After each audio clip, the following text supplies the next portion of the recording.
PM Modi ने परिवार जैसे माहौल में उनसे खुलकर बातचीत की और अपने अनुभव साझा किए। लेकिन इस मुलाकात में सिर्फ राजनीतिक या संसद की चर्चा नहीं हुई। प्रधानमंत्री ने सांसदों को यह भी समझाया कि सार्वजनिक जीवन में छोटी सी चूक कई बार बड़ी परेशानी खड़ी कर सकती है। उन्होंने सांसदों से गलत चीजों में फंसने से बचने, किसी की गलत मेहमान नवाजी स्वीकार नहीं करने और अपने लेटर पैड या हस्ताक्षर को गलत हाथों में जाने से रोकने की सलाह दी। संदेश साफ था, राजनीति में भरोसा बनाना मुश्किल है, लेकिन उसे गंवाना बहुत आसान।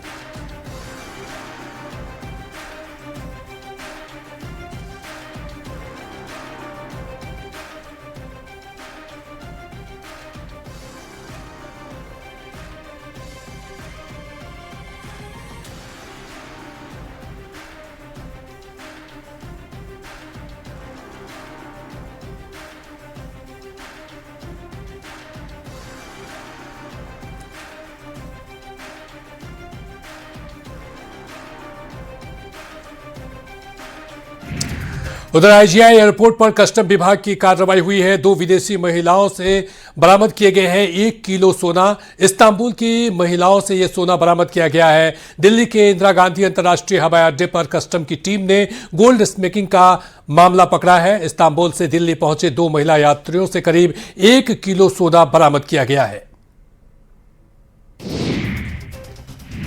उधर दिल्ली पुलिस ने 11 बांग्लादेशी नागरिकों को पकड़ा है। वीजा खत्म होने के बाद भी भारत में ये सभी लोग रह रहे थे। पकड़े गए लोगों से पूछताछ फिलहाल जारी है।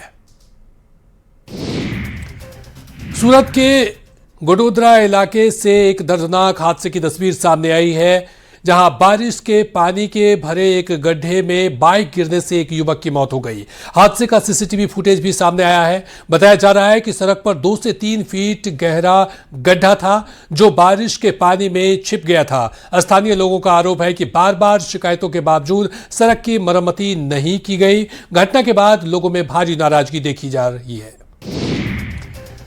और अब खबर ब्राजील से है। ब्राजील के साओ पाउलो में एक केमिकल फैक्ट्री में भीषण आग लगने से हड़कंप मच गया। देखते ही देखते आग ने पूरे फैक्ट्री परिसर को अपने चपेट में ले लिया और आसमान में धुएं का गुब्बार छा गया। एहतियात के तौर पर आसपास के करीब 150 लोगों को सुरक्षित स्थानों पर पहुंचाया गया। आग बुझाने के लिए दमकल की 30 से ज्यादा गाड़ियां मौके पर तैनात हैं।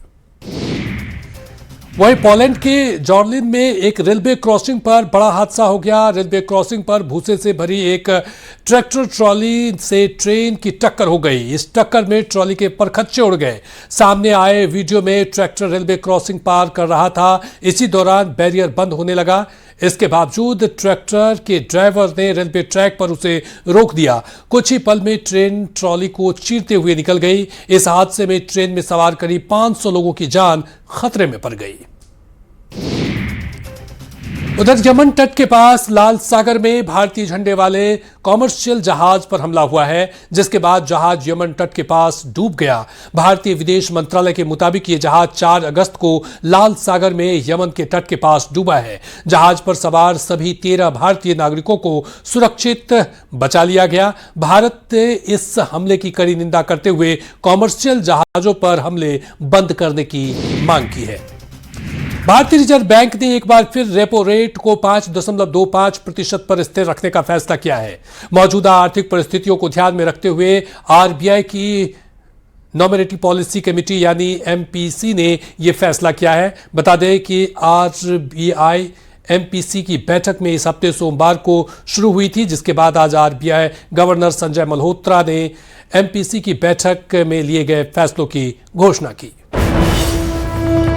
अब बड़ी खबर पटना बेऊर से है, जहां पर पटना बेऊर जेल में निलंबित अधिकारियों के अवैध प्रवेश और साक्ष्य मिटाने के मामले में कारा प्रशासन ने बड़ी कार्रवाई की है। जेल के उपाधीक्षक सुधीर शर्मा को सो कॉज नोटिस जारी किया गया है, जबकि 4 कक्षपालों को तत्काल प्रभाव से निलंबित कर दिया गया है। मामले में 3 जेल अधीक्षक को भी नोटिस भेजा गया है। आरोप है कि उन्होंने बिना किसी जांच पड़ताल के महत्वपूर्ण फाइलों की जांच की, दस्तावेजों से छेड़छाड़ की और कई अहम साक्ष्य जेल से बाहर ले गए। इस मामले में जेल उपाधीक्षक सुधीर शर्मा से जवाब तलब किया गया है। जांच के आधार पर कक्षपाल संजीव कुमार गुप्ता, धीरज कुमार, उमेश कुमार और अजय जान मंडारी को निलंबित कर दिया गया है। कारा विभाग ने शेखपुरा, सुपौल और कटिहार के जेल अधीक्षक को भी नोटिस जारी किया है। विभाग ने पूछा है कि निलंबित अधिकारियों की तैनाती उनके जेलों में किए जाने के बावजूद आवश्यक जानकारी समय पर क्यों नहीं दी गई। इससे पहले 28 जुलाई को इस मामले में बेऊर थाने में प्राथमिकी भी दर्ज कराई जा चुकी है।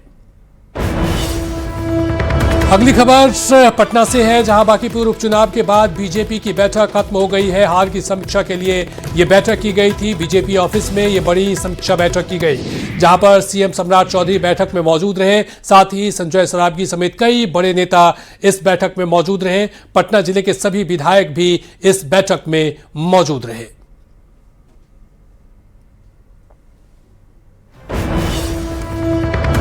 बांकीपुर उपचुनाव में शर्मनाक हार और जमानत जब्त होने के बाद आरजेडी में आत्ममंथन की जगह अब खुलकर बयानबाजी शुरू हो गई है। आरजेडी विधायक भाई वीरेंद्र ने खामोश रहने की नसीहत दी है, बल्कि कई गंभीर आरोप लगाते हुए कच्चा चिट्ठा खोलने की भी चेतावनी दे डाली है। भाई वीरेंद्र ने कहा कि खामोश जो बोल रहा है वह खामोश रहे। मैं लोक दल का आदमी हूं। जब राजनीति में किसी की पैदाइश नहीं हुई थी, उस समय मैं राजनीति कर रहा हूं।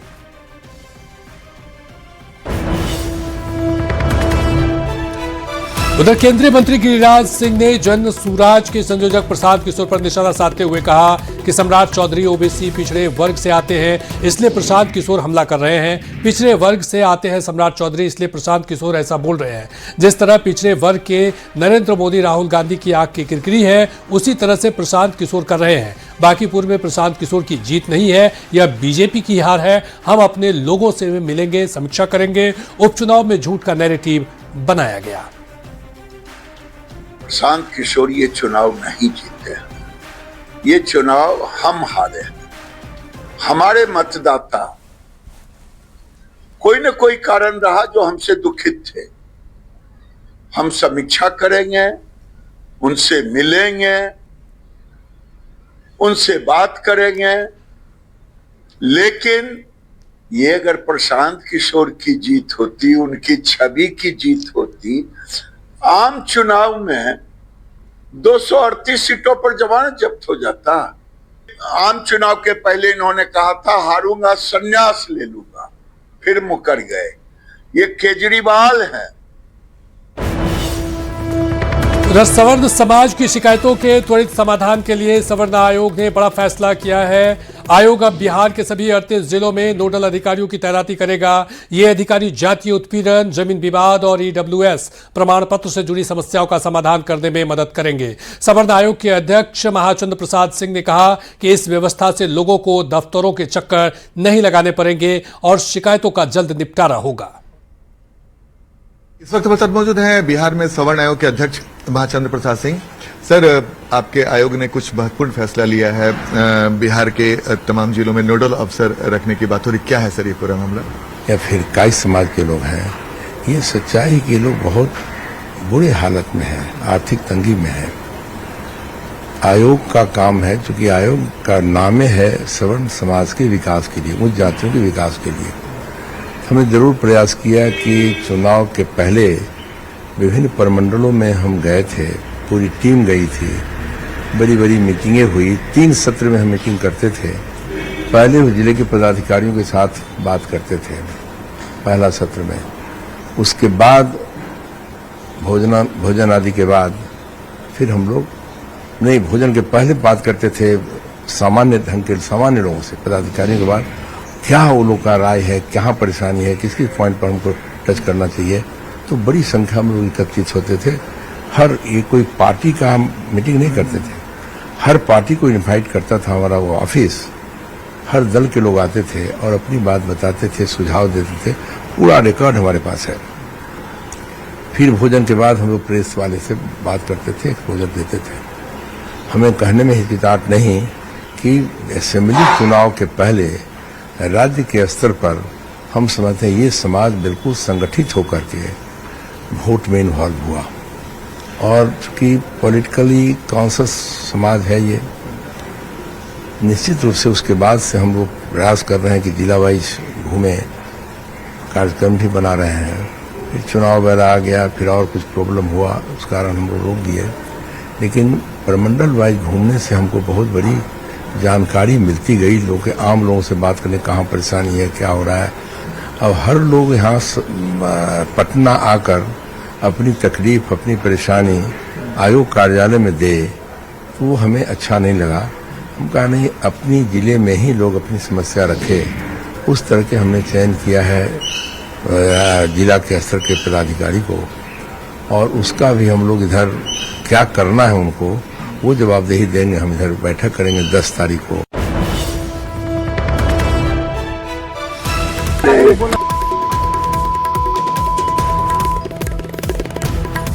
मारपीट का वीडियो सोशल मीडिया पर वायरल हो रहा है। वीडियो में कुछ युवक हथियार के बल पर एक युवक को पकड़ा है, लाठी, बेल्ट और लोहे के डंडे से बेरहमी से पिटाई करते हुए नजर आ रहे हैं। इस वीडियो में बताया जा रहा है कि मामला बछवाड़ा थाना क्षेत्र का है। हालांकि न्यूज 18 इस वायरल वीडियो की पुष्टि नहीं करता है। वीडियो सामने आने के बाद पुलिस जांच में जुट गई है। पुलिस का कहना है कि वायरल वीडियो के आधार पर आरोपियों की पहचान की जा रही है। जांच पूरी होने के बाद दोषियों के खिलाफ सख्त कानूनी कार्रवाई की जाएगी। और अगली खबर बेगूसराय से है, जहां नगर थाना क्षेत्र के विष्णुपुर वार्ड 42 में फूल तोड़ने को लेकर हुए विवाद में एक युवती के साथ मारपीट का मामला सामने आया है। आरोप है कि पड़ोसियों ने युवती पर लाठी, डंडे और ईंट पत्थर से हमला कर दिया। घायल युवती रूही कुमारी का इलाज सदर अस्पताल में चल रहा है। पीड़िता का आरोप है कि विरोध करने का उनके साथ मारपीट की गई, वहीं बीच बचाव करने पहुंची उनकी मां को भी घायल कर दिया गया। घटना का वीडियो सामने आने के बाद पुलिस मामले की जांच में जुटी है।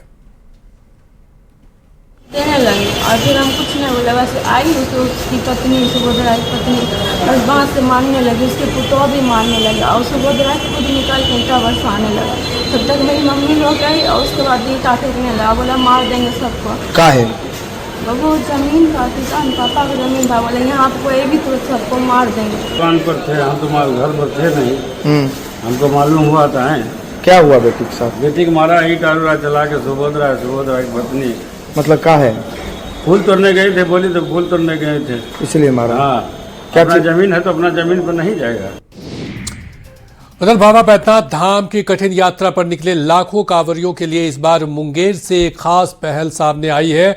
26 किलोमीटर लंबे कांवरिया पथ पर जिला प्रशासन ने 7 टेंट सिटी के बाहर जीविका दीदी की रसोई शुरू कराई है। यहां कांवरियों को उचित कीमत पर शुद्ध, सात्विक और ताजा भोजन उपलब्ध कराया जा रहा है। खास बात यह है कि पूरी व्यवस्था जीविका समूह की महिलाएं संभाल रही हैं, जो सेवा भाव के साथ श्रद्धालुओं की थाली सजा रही है। कांवरिया भी इस पहल की जमकर सराहना कर रहे हैं।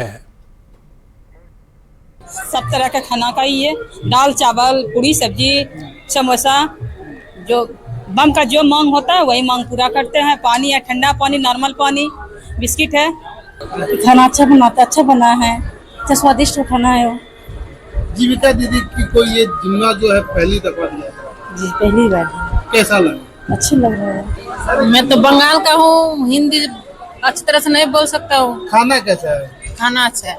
क्या क्या आप ऑर्डर किए थे? दाल, सब्जी, खाना वाना तो सामान सब लेके आए हैं।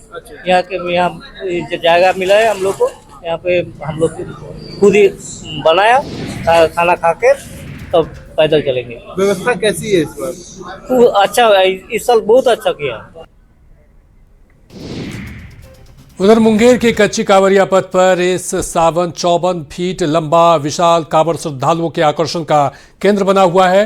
पटना सिटी के श्री श्री विशाल शिवधारी संघ द्वारा इस कांवड़ को एक साथ 9 कांवरिये उठाते हैं। करीब 500 से 600 श्रद्धालुओं का जत्था बारी बारी से इसे लेकर सुल्तानगंज से देवघर तक की यात्रा कर रहा है। श्रद्धालुओं का कहना है कि यह कांवड़ 48 घंटे में तैयार किया गया और इसका उद्देश्य बाबा बैद्यनाथ को जल अर्पित करने के साथ समाज में एकता, भाईचारे और विश्व शांति का संदेश देना है। कांवड़ हम लोग का 54 फीट से हर साल चलते पूरे कांवड़िया संघ के साथ हम लोग का बहुत बड़ा उद्देश्य रहता है। हम लोग अपने मन प्रसंग, अपने खुशी के लिए अपने सिटी से पूरे समाज के साथ कांवड़ लेके निकलते हैं। बोलबम। कितने फीट का ये कांवड़ है? 54 फीट का कांवड़ है। ये कौन सा वर्ष है? ये ये तो लमसम 50 वर्ष से आ रही है। खबर पटना से है, जहां जिले के पुनपुन प्रखंड के बरवा पंचायत में जल नल योजना का लाभ नहीं मिलने से ग्रामीणों में नाराजगी है। गोपाल टोला वार्ड 11 के लोगों ने पेयजल संकट को लेकर मुखिया और उनके सहयोगियों का घेराव कर विरोध प्रदर्शन किया। ग्रामीणों का कहना है कि कई जगह टंकी और मोटर लग चुकी है, लेकिन पानी की सप्लाई अब तक शुरू नहीं हुई। पहले योजना में अनियमितता का मामला सामने आया था। अब पीएचईडी विभाग का काम पूरा करने में जुटा है, लेकिन लोगों को अब भी पानी का इंतजार है। हमें पानी दिक्कत देखते है, वो देखे के चीज है भैया कि न घर उठल हुआ न कल पानी एने ओने बाबू भैया भी सब मांग के लावा ही न मनो वैसे न दे कुछ कहाँ झोपड़ी में रहे में कहाँ चले कहा भैया तो बनले ये तक पानी ना शुरू है ना का कहा थी पदाधिकारी लोग अभी का कराई थे ये सब न समझता है। मुखिया जी का कहा थू मुखिया जी भीड़ तो आले ये पियासन माराही तक जाती से अब जाई तक कंसारी से जाई लावे तक गोपालगंज से कोई से बात सुनाई तक छोटा छोटा और कराई पानी के चलते ती बनल खाली दिखावेला। हाँ दिखावेला बनल है, साल से ज्यादा हो गई बनला। तो मुखिया जी से पूछला हूँ काहे न बने थे। अब मुखिया जी न जानथिन कि काहे रुकल है कि मुखिया जी का कोई आरंका लगल है कि का कैले है जी मुखिया नहीं जानते है। जो अभी नल जल बोरिंग हुआ है अभी तक पानी चुआ ही नहीं है, किसी में टोटी नहीं लगा है तो कहीं कुछ नहीं है। नहीं इसके पहले 5 साल पहले कब नल जल का कभी यहाँ शुरुआत हुआ कि नहीं हुआ? न कभी न शुरुआत हुआ। यहाँ बहुत पिछड़ा हुआ है, यहाँ बहुत बड़ा समस्या है। यहाँ पूर्व में नल जल का भी नहीं काम हुआ। ये वार्ड पड़ता है 11 नंबर वार्ड पड़ता है, बहुत दूर पड़ जाता है 11 नंबर वार्ड। यहाँ नल जल का भी काम नहीं हुआ। कैसे कैसे रिक्वेस्ट करके यहाँ एक बोरिंग करवाए, वो भी सिर्फ बोरिंग है, अभी तक चालू नहीं हुआ, पाइपलाइन नहीं बिछा है। उधर सासाराम में बारिश के बाद कई इलाकों में जल जमाव हो गया है। सबसे खराब स्थिति अनुमंडल कार्यालय परिसर की रही है, जहां थोड़ी सी बारिश में भी पानी भर गया है। परिसर में एसडीओ समेत कई दंडाधिकारी के कार्यालय हैं, लेकिन जल निकासी की व्यवस्था होने के बावजूद समस्या बनी हुई है। पानी भरे परिसर से होकर कर्मचारी, अधिवक्ता और आम लोग दफ्तर पहुंचने को मजबूर हैं। लोगों का कहना है कि सड़क ऊंची होने और परिसर नीचे होने से पिछले कुछ सालों से जल जमाव की समस्या और बढ़ गई है। बहुत दिनों से है, लेकिन कितने यहाँ अनुमंडल पदाधिकारी है या डीएम आए, लेकिन कुछ नहीं किए। सारे शहर का नया सड़क हुआ, लेकिन अनुमंडल हुआ जिसमें पदाधिकारी बैठे हैं, 66 मजिस्ट्रेट अनुमंडलाधिकारी बैठे हैं, डीएसपी बैठे हैं। वहाँ का स्थिति यह है कि यहाँ कमर भर पानी लगा हुआ है। अब थोड़ा सा और पानी होता तो ऑफिस में चला जाता, लेकिन खुदा की गुजारिश कभी पानी रुक गया। आधे घंटे की बारिश में अलग, आधे घंटे की बारिश में तो ये एसडीओ कोर्ट बुड़ गया था। खबर सासाराम से है, जहां रोहतास जिले में बारिश के साथ सर्पदंश के मामले तेजी से बढ़ रहे हैं। सासाराम सदर अस्पताल में रोजाना 4 से 6 मरीज इलाज के लिए पहुंच रहे हैं। बुधवार सुबह भी 4 लोगों को सांप ने डस लिया, जिन्हें अस्पताल में भर्ती कराया गया है। डॉक्टरों का कहना है कि सांप काटने पर झाड़ फूंक के बजाय तुरंत अस्पताल पहुंचना चाहिए। अस्पताल में एंटी स्नेक वेनम सहित सभी जरूरी दवाएं उपलब्ध है और समय पर इलाज से मरीज की जान बचाई जा सकती है।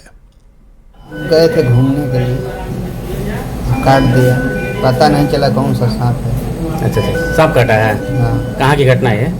हाँ। यही अनुरोध रहेगा कि भाई बचाव करते हुए अपने खेत खलिहान में काम करें, और यदि किसी को एक्सीडेंटल स्नेक बाइट होता है तो अपने निकटतम जो सरकारी अस्पताल है वहाँ पर बिना देर किए, बिना किसी झाड़ फूंक के चक्कर में, बिना किसी पूजा पाठ के चक्कर में आप अस्पताल पहुंचे, जहां पे सरकार ने समुचित इलाज की व्यवस्था की हुई है। और बड़ी खबर कैमूर से है, जहां उत्पाद विभाग ने मोहनिया समेकित जांच चौकी पर ट्रक से करीब 5,670 लीटर अवैध शराब बरामद किया है। खाली कार्टन के बीच छिपाकर रखी गई करीब 650 पेटी शराब हरियाणा से बिहार लाई जा रही थी। जब्त शराब की कीमत लगभग 85 लाख रुपए बताई जा रही है। कार्रवाई के दौरान राजस्थान के जयपुर निवासी ट्रक चालक राजेंद्र सिंह को गिरफ्तार किया गया है। उत्पाद विभाग पूरे नेटवर्क और तस्कर के रूट की जांच में जुटा है। ट्रक जो है उसमें उसका ट्रक नंबर है RJ32 8700, तो विधिवत जांच किया गया। इसमें से 650 पेटी विदेशी शराब को जब्त किया गया, जो 5670 लीटर होता है। और इसमें एक व्यक्ति गिरफ्तार हैं जो राजेंद्र सिंह करके हैं, जो जयपुर राजस्थान के हैं। इसका बाजार मूल्य लगभग मान के चलिए कि 80-85 लाख। खबर भागलपुर से है, जहां बिहार कृषि विश्वविद्यालय सबौर ने अपना 70वां स्थापना दिवस मनाया। इस अवसर पर आयोजित समारोह में विश्वविद्यालय की 16 साल की उपलब्धियों को प्रस्तुत किया गया और उत्कृष्ट वैज्ञानिकों और छात्रों को सम्मानित किया गया। राज्यपाल सैयद अता हसनैन और कृषि मंत्री विजय कुमार सिन्हा वर्चुअल माध्यम से कार्यक्रम में शामिल हुए। कुलपति डॉक्टर DR सिंह ने कहा कि विश्वविद्यालय ने कृषि अनुसंधान, नवाचार और किसानों के लिए नई तकनीक विकसित कर अलग पहचान बनाई है। विश्वविद्यालय को NAC से ग्रेड A भी प्राप्त है। कृषि विश्वविद्यालय सबौर का 17वां स्थापना दिवस है। इस दिवस के अवसर पर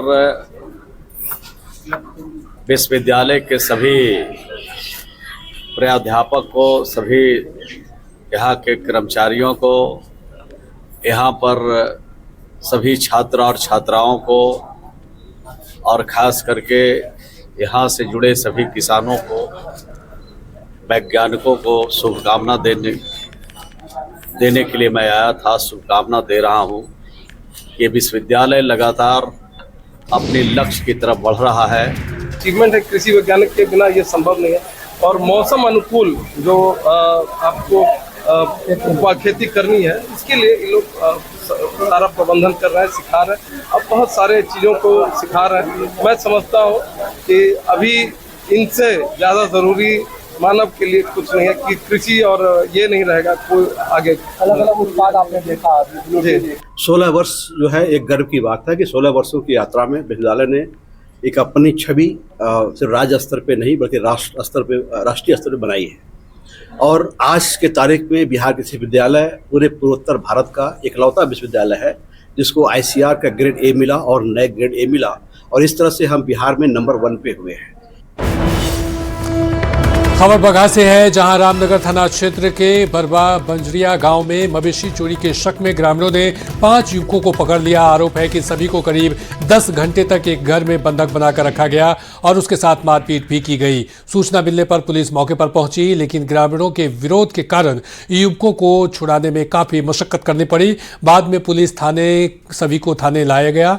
5 युवक गोहाना थाना क्षेत्र के रहने वाले हैं। पुलिस मामले की फिलहाल जांच में जुटी है। 5 लोग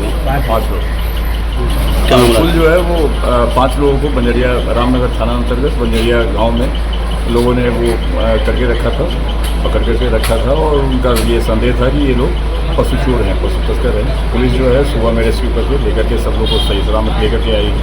ग्रामीण द्वारा हल्का फुल्का उन लोगों से मारपीट की बात बताई गई है। पुलिस हर बिंदु पे जांच करके और अग्रिम करवाई। और बड़ी खबर मोतिहारी से है, जहां 54 लाख का गांजा जब्त किया गया है। गांजे के साथ 3 तस्कर को गिरफ्तार किया गया है। नेपाल से लाई जा रही थी गांजे की एक खेप। कुंडवा चैनपुर पुलिस की ये बड़ी कार्रवाई देखने को मिली है, जहां पर लग्जरी कार से हो रही थी तस्करी। 8,800 रुपये और 3 मोबाइल फ़ोन जब्त किए गए हैं। तस्करी में इस्तेमाल कार भी जब्त कर लिया गया है। तीनों आरोपियों से फिलहाल पूछताछ जारी है। पुलिस पूरे नेटवर्क की जांच में जुटी है। दुमका में वन विभाग ने अवैध लकड़ी कारोबारी के खिलाफ बड़ी कार्रवाई करते हुए लकड़ी तस्करों पर शिकंजा कस दिया है। इनपुट के आधार पर दुधानी सरुबा इलाके में की गई ये छापेमारी में करीब 10 लाख रुपए मूल्य की 1000 CFT चिराई गई लकड़ी बरामद की गई है। हालांकि कार्रवाई की भनक लगते ही कथित तस्कर मौके से फरार हो गया। वहीं इस दौरान वन विभाग ने जब्त लकड़ी को अपने कब्जे में ले लिया है और कार्यालय पहुंचा दिया है। अब फरार आरोपियों की तलाश तेज कर दी गई है। यह कार्रवाई अवैध लकड़ी कारोबारी के खिलाफ वन विभाग की बड़ी सफलता मानी जा रही है। महादेव मंडल के घर में अवैध लकड़ी का संग्रहण किया गया है। जब टीम वहां पर गई तो देखा कि बाहर भी लकड़ी थी और फिर जब पीछे के द्वार से अंदर गए तो वहां भी देखा गया कि पूरा वो गोडाउन ही लकड़ी का था। उसको सीज किया गया। लगभग 10 पिकअप के करीब लकड़ी निकली है, जो कि बहुत ही बताता है कि किस मात्रा में अवैध लकड़ी का कारोबार हो रहा था। तो उसको अभी उनके खिलाफ कार्रवाई की जा रही है और बाकी भी जो ऐसे गिरोह हैं या जो इस तरह का व्यापार चला रहे हैं उनके ऊपर भी कड़ी कार्रवाई की जाएगी। अगली खबर गिरिडीह से, जहां प्रधानमंत्री आवास योजना पर सवाल खड़े करने वाली एक गंभीर खबर सामने आई है। गावा प्रखंड के एक आदिवासी परिवार ने आरोप लगाया है कि 10,000 रुपए नहीं देने पर उन्हें प्रधानमंत्री आवास योजना की लाभुक सूची से बाहर कर दिया गया। परिवार का दावा है कि 1 साल पहले घर का जियो टैगिंग भी हुआ था, लेकिन आज तक आवास नहीं मिला। जर्जर मिट्टी के घर में रहने को मजबूर परिवार ने न्याय की गुहार लगाई है। हालांकि पंचायत सचिव ने जांच के बाद ही कुछ कहने की बात कही है, जबकि मुखिया का पक्ष सामने नहीं आ सका है। अब पूरे मामले की निष्पक्ष जांच की मांग तेज हो गई है। आवास हम लोग आए थे, एक बार उसमें जियो टैग किया, 500 रुपया लिया है, लेकिन उसमें भी आवास अभी तक नहीं आया है। हम लोग देखिए, हम लोग को कच्चा मकान में हम लोग दोनों परिवार खड़ा है अभी तो सभी भाइयों देख रहा है। और हम लोग कौन जियो टैग करने आया था यहाँ?